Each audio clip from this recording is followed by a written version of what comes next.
dei trasporti in Nostrano, che stamattina aveva detto, battendo i pugni, che voleva 20 milioni in più per firmare. Credo che ce l'abbiamo adesso in linea. Assessore. Eccomi qua. Si è concluso questo vertice?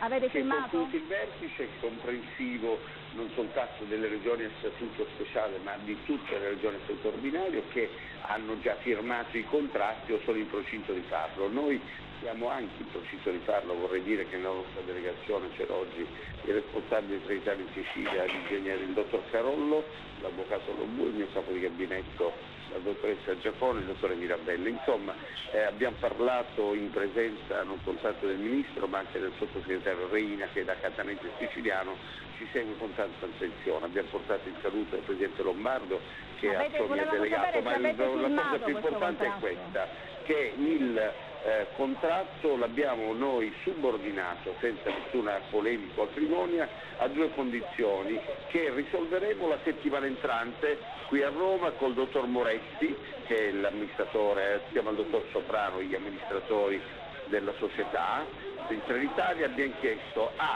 che i 100 milioni da noi destinati debbano diventare assolutamente, come hanno richiesto, 120 milioni, per cui il montante delle tre regioni a statuto speciale non ancora firmatarie, Sicilia, Sardegna e Val d'Aosta, dovrà passare da 200 a 220, è stato chiesto nella mia domanda in piena assemblea. Secondo, che venga assolutamente annullata quella paura che noi da sempre abbiamo avuto sul blocco a Paola, e abbiamo voluto garantita e l'avremo garantita la continuità territoriale. Inoltre abbiamo avuto, questo sì già garantito negli interventi del dottore Moretti, il potenziamento alla luce dei 2 miliardi, è epocale quello che ha fatto il governo Berlusconi e quello che sta facendo il ministro Matteoli, un investimento di 2 miliardi di euro per il rinnovo totale del parco vetture in Italia. Naturalmente la Sicilia, e oggi io ho chiesto che non venga tagliata fuori dalle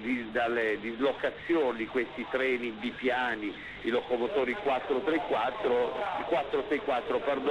di ultima tecnologia nelle tratte più importanti. E altra cosa, mi perdoni se la interrompo per dirle tutto, abbiamo rappresentato anche l'esigenza che la Sicilia ha particolare, non abbiamo soltanto i pendolari, ma abbiamo anche tanti turisti che prendono i nostri treni e vogliono visitare la Sicilia.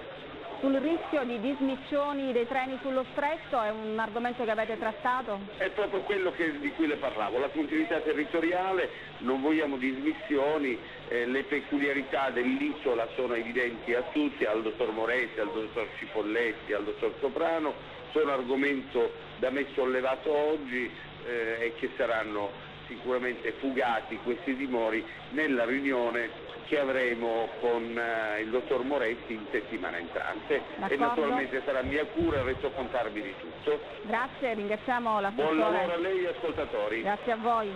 Arrivederci.